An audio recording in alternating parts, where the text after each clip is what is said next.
And finally, the White House reportedly set to block NVIDIA from selling its latest scaled-down AI chips to China. People familiar with the matter telling the information NVIDIA is still working on a scaled-down version of the Blackwell chip in hopes of gaining approval. This comes after what we heard from Jensen Huang yesterday in the Financial Times, where he came out and said that because of some of the government support in China, they were going to take the lead when it came to artificial intelligence and different new technologies. A real question here about whether this is blowback from the White House, whether they have to come out and explain that they're with the policy. It's hard to know exactly what's going on here, what the parameters are, and what NVIDIA really is expecting, say, a year out in terms of what they can sell to China. I find it really interesting that all of a sudden Jensen Huang is talking about the fact that China's going to win the AI race. In April, he told me that China was behind. Now they're ahead. When what? The administration is not backing what his policy proposal would be, which is to send the Blackwells or the watered-down Blackwells. The Treasury Secretary said, this is the crown jewel of the United States. And the administration is saying, we're not sending the crown jewel, we're not sending the lab-grown version of that crown jewel either to China right now. And you have seen a change of tone from Jensen almost immediately. Following that interview in the FT and that piece from the Financial Times in the last 24 hours, I think there was a follow-up statement from NVIDIA kind of backing away from some of the comments because they could see how this was being interpreted. And it's not a good look for the NVIDIA boss. It really raises a question, who's in charge and who's actually advising President Trump, and how much is the White House coming out with this? Partly also sort of a smackdown saying, hey, listen, we're in charge here, because it is a bad look. And you do wonder if he's going to continue to back away. That's the latest on NVIDIA this morning. But it's not clear. We don't know, because OpenAI is private, if any, some, all, none, whatever of that money has actually been wired to those companies, right? Well, a lot of these deals, and NVIDIA is a part of this as well. They signed a $100 billion deal with OpenAI, but these deals are structured in a way that we haven't seen before, essentially swapping equity for chips. So in the case of NVIDIA, they're investing into OpenAI, so they get an equity stake. And so they're giving OpenAI cash, which ostensibly goes into a big pool of money that they can then use to pay NVIDIA for the chips they're buying. But with AMD is handing OpenAI equity, 10% equity in their company virtually for free, again, for chips in return. So there's a question of you're giving some to get some. And that's the concern here of, kind of swapping money between the same players. Yeah. We're seeing a lot of upside in the markets. We've talked about this for a long time. And I think the character Wimpy from Popeye said it best. I'll gladly pay you Tuesday for a hamburger today. Mackenzie Segalos, thank you. Do anybody remember Wimpy? All I did was eat hamburgers. All right, coming up. Well, you also think Jensen Huang and Alex Karp are pretty doggone brilliant, and they are. NVIDIA and Palantir. The stocks have printed money the last few months, the last year, the last couple of years. But this week, not the case. They've been hit pretty hard. Still, again, don't want to make too much of it. They've made a lot of money. Any changed views on either of these companies, or maybe use some of the weakness to buy more? We are buying more on the weakness side. We bought some yesterday and we bought more today because we're looking at the next 6 months. I think the reason why these growth names are selling off is because of a growth scare economically. And when we take a look at the government shutdown ending, and more importantly, the liquidity the Fed is going to put into an economy that's not in a recession while the market's near all-time highs, I think you're going to see asset prices continue to expand. And NVIDIA is the most important name in AI as well as in the NASDAQ 100 due to their weighting. So if you think the market's going to go up over the next few months like we do, you want to own the names that are going to carry the most weight. And we think these two are going to have the continued massive upside throughout this AI boom. Similar thought process with Palantir? Absolutely. Now, you'll want to sell them fast when we do go into a bear market because they will get hit the hardest. But right now, we're going to continue to ride because we don't think we've seen the last leg of this bull market yet. But we all know we can't wait for NVIDIA, even though if there's a company that's given you more announcements between the last earnings period and this one, it's NVIDIA. I mean, we keep getting updates. We heard about Blackwell and Hopper. We heard about with 26 shipments, we're going to be even better. But I'm not worried about those numbers. I'm actually not even worried about the market being set up too high for them. Are you?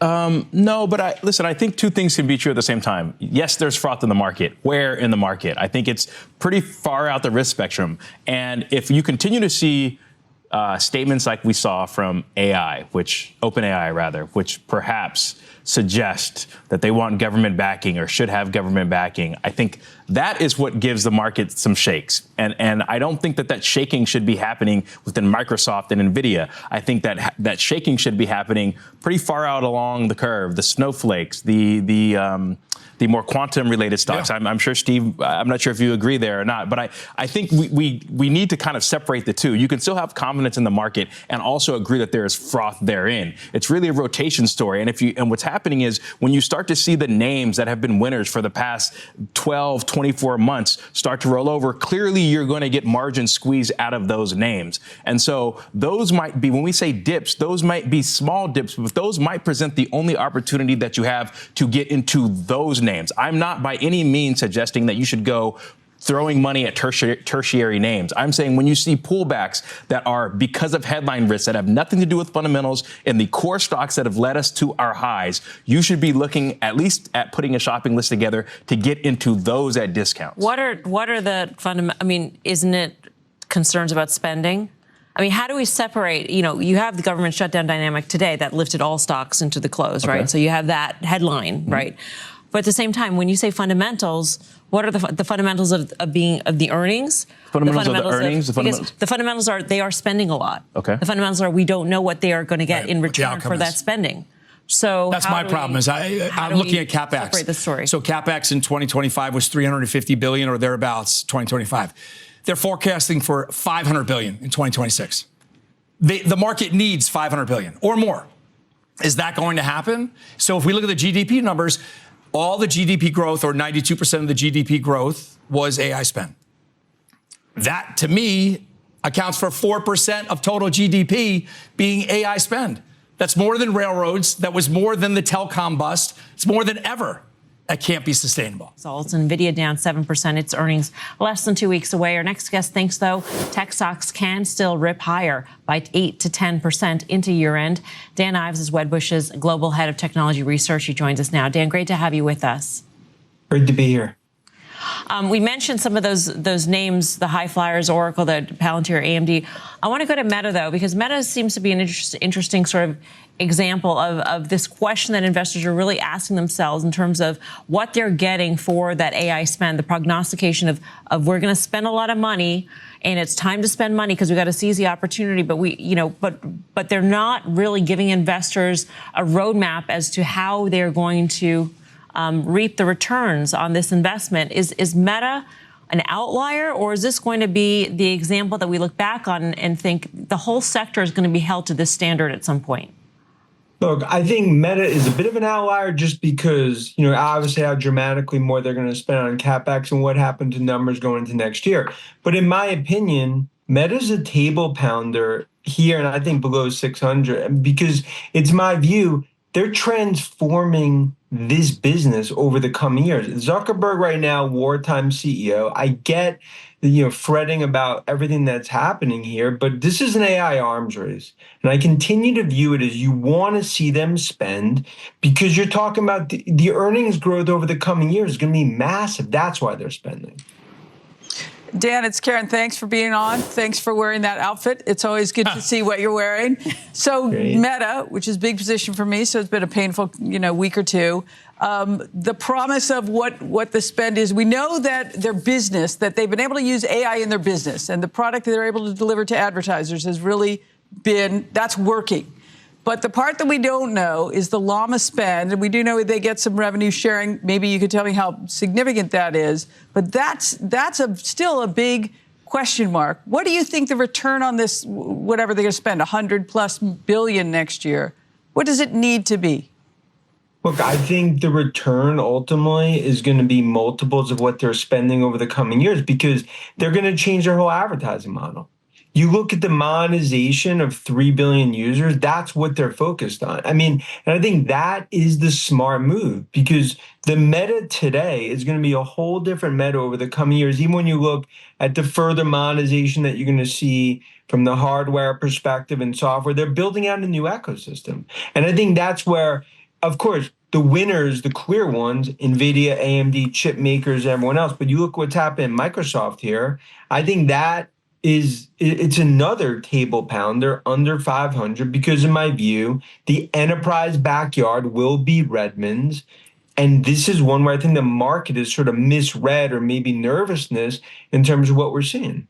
All right, I hope you're all doing well today and staying calm in this market. The Information published an article saying that the U.S. is to block the sales of scaled-back NVIDIA chips to China. I have no idea if this story is correct or not, and I'm hesitant to believe anything the Information reports about NVIDIA rumors given their track record. But even if this story is true, it doesn't really mean anything, as NVIDIA isn't allowed to sell any chips into China right now. Also, Jensen Huang said that there are currently no active discussions about shipping a Blackwell chip into China. NVIDIA has removed all China revenue from their forecasts, and it appears that that will be the case for the foreseeable future. The Treasury Secretary also said earlier this week that it would likely be 12 to 24 months before a Blackwell chip would be allowed into China. And my guess is that by that time, China will likely not want it anyway, as they expedite development of their own domestic alternatives. The good news is that NVIDIA's business is accelerating even without having any exposure to China. Now, I want to briefly talk about the market more broadly because this has been a very interesting week. I think the recent pullback we've seen in the market is due to a combination of multiple factors. Earlier this week, Wall Street executives spoke in Hong Kong, and they all agreed that a market pullback was likely in the near term, which spooked some market participants. There are also concerns about the government shutdown affecting the economy. The U.S. challenger job cuts came in notably higher than the previous month. The market is now once again wondering about the tariff situation as the Supreme Court case is ongoing to determine whether the administration's tariff policies are legal. We also had OpenAI CFO bring up the topic of government backstops this week. She later clarified that OpenAI is not seeking a government backstop, but the fact that the topic was brought up at all spooked the market. We also had the Financial Times report that Jensen Huang said China will win the AI race with the U.S. Jensen later clarified that he didn't say that, and that China is very close behind the U.S. He reiterated that half of the world's AI developers live in China, and where the developers go, those are the platforms that will succeed. And so, all of these events and headlines have created an atmosphere of uncertainty and worry among market participants this week, at a time when the market was trading near all-time highs and ripe for a pullback. I would not attribute this week's red action to a single event. I think it's the combination of multiple events that have created uncertainty for market participants in the short term. While pullbacks may not be enjoyable, they are healthy, and this pullback has not changed the long-term trajectory of the companies that I regularly talk about on this channel, such as NVIDIA, Iron MP Materials, and so forth. I'm going to talk about NVIDIA in a moment, but first I want to address Iron and MP Materials because both companies reported earnings this past Thursday. Iron reported a fantastic quarter. I honestly couldn't have asked for a better report. I think some analysts are concerned about the potential risk of dilution moving forward, which is understandable given Iron's CapEx needs as they expand. But that is not a long-term deal breaker at all. And even if Iron were to do an offering, it would likely be similar to the recent senior convertible notes offering with the cap call transactions that essentially helped stave off potential dilution. It's also worth noting that Iron is trying to prioritize non-dilutive financing methods. Anyway, Iron announced that they are aiming for 140,000 operational GPUs through 2026. This is up from the previously announced 100,000 GPUs. So Iron originally guided to have 23,000 GPUs operational at their Prince George site in British Columbia by the end of Q1 2026, and that is still on track. Then Iron announced the contract with Microsoft for capacity at Iron's Childress site in Texas, and that deal brought the total number of GPUs up to 100,000. And then with this earnings report, we learned about the additional 40,000 GPUs that Iron will be installing at their two other sites in British Columbia, bringing the total number of GPUs up to 140,000. And notice that the data centers in British Columbia are already operational active data centers. Iron simply has to remove the ASICs used for Bitcoin mining and install the GPUs for AI cloud. I continue to be bullish on Iron for at least the next 1 to 2 years. Over that time, Iron will likely sell whatever capacity they can produce as the world continues to be compute constrained and power constrained in the face of extremely strong AI demand. Iron leadership indicated that they are seeing very strong demand from customers, including hyperscale customers. I would not be surprised if Iron announces deals with some of the other major hyperscalers in addition to Microsoft at some point over the next couple years. The 140,000 GPUs operational through 2026 will bring Iron's total energy usage up to 460 megawatts, which is only 16% of their 3 gigawatts of secured renewable power. This means that Iron has plenty of room for additional expansion even after the 140,000 GPUs. I encourage you to research Iron and consider it from the perspective of a potential long-term investment. Now let's talk about MP Materials. So MP traded notably lower in after hours after they reported earnings, and I'll explain why in a moment. And then MP traded notably higher on Friday. So let me very briefly go over what was positive and what was perceived as short-term negative from their earnings. Let me start with the perceived negatives. So MP's revenue for the quarter was lower quarter over quarter due to the decision to discontinue sales of concentrate and stockpile ahead of the price floor commitment going into effect and also ahead of the ramp of their refining operations. MP said that they expect expect NdPr production in Q4 to be relatively flat due to repairs and maintenance, which slowed things down. And MP also clarified that payments they receive from the Pentagon will technically not be counted as revenue because the Pentagon is not their customer for now. Instead, money from the PPA will show up as a separate operating income line item under revenue moving forward. I think this point of confusion spooked some investors. Now, let me briefly address each of these points, and then I'll mention the good from MP's earnings report after that. As for revenue being lower quarter over quarter, MP is stockpiling inventory, and so this was just a temporary decline in top-line revenue as they prepared for the price floor in Q4 and the ramp of their refining operations. As for Q4 NdPr production guidance being flat, that's due to repairs, and so it's just a one-time hiccup. It's not an ongoing issue. And as for MP not counting payments from the Pentagon as revenue, they're still going to receive payment from the Pentagon even if it is technically not considered revenue on the balance sheet due to accounting rules. It doesn't really change the fundamental situation. And so all of the perceived negatives from this report in my mind are not deal breakers from the perspective of a long-term investor. Now, let me quickly cover some of the good things we learned from MP's earnings. MP expects to return to profitability by Q4 and beyond, which is great. MP told us that magnet production is still on track to begin at their Independence facility by year-end, and that will make MP the only rare earth to magnet producer in the entire Western Hemisphere, which is a big deal. And MP will still receive at least $110 per kilogram of NdPr, even if payments from the Pentagon are technically not considered revenue. Let's not miss the fundamental story. Because we got distracted by an accounting rule, MP will still get the money from the Pentagon. The end result is essentially the same whether it's technically counted as revenue or not. The real moment to look forward to is late 2028 when MP's 10X facility is expected to begin commissioning. At that point, MP will have unlimited demand for their product from the US government for at least the next 10 years. And whatever they produce, they will sell. And the magnets that MP produces will be crucial to the oncoming wave of physical AI. Physical AI will likely be the largest wave of AI yet. And in addition to MP benefiting from physical AI, NVIDIA stands to benefit massively. NVIDIA sells the hardware for the data centers where the models are trained. They offer Omniverse where the models are taught and tested. And NVIDIA also sells the hardware that allows on-device real-time inference through NVIDIA AGX, allowing robots to have intelligent interactions with the real world even when they are not connected to a data center. NVIDIA is taking a holistic platform approach to physical AI and embedding themselves as the underlying foundation supporting all of it. Over 2 million developers are already building on the NVIDIA robotics stack today. I am completely serious when I say that I think NVIDIA's physical AI business may eventually be larger than their current data center business. This is not getting enough attention right now, but I think it will get a lot of attention in 2026 and 2027. Physical AI is one of the big reasons why I think most analysts continue to underestimate NVIDIA's long-term growth. For now, most analysts are hyper-focused on NVIDIA's data center business and not adequately factoring in growth from some of NVIDIA's other business segments into their long-term estimates. In addition to physical AI, NVIDIA has multiple other large long-term growth opportunities, including sovereign AI, enterprise AI, many AI-native startups, telecommunications, and 6G and quantum GPU supercomputing. Jensen believes that quantum computers will not replace classical systems, but that they will work together and complement each other. These additional opportunities in customer segments will increase the need for compute even further. As for production ramps, Blackwell Ultra is ramping very quickly right now, leading to revenue growth acceleration. Rubin is on track to launch in 2026. Then we're expecting Rubin CPX at the end of 2026. Later on, we're expecting the launch of Rubin Ultra in 2027 and Feynman after that in 2028. We have a clear data center product roadmap stretching into 2028, and Jensen believes there will be $3 to $4 trillion of global AI factory buildout between now and 2030. That means Jensen is expecting growing AI demand and an expanding total addressable market underpinning all of this. I don't think we are anywhere near any type of bubble bursting type of event. With all of this in mind, I seriously think that NVIDIA still has plenty of runway ahead of it, and I think this company will be worth substantially more in future years than it is today. At least that's my view of the situation.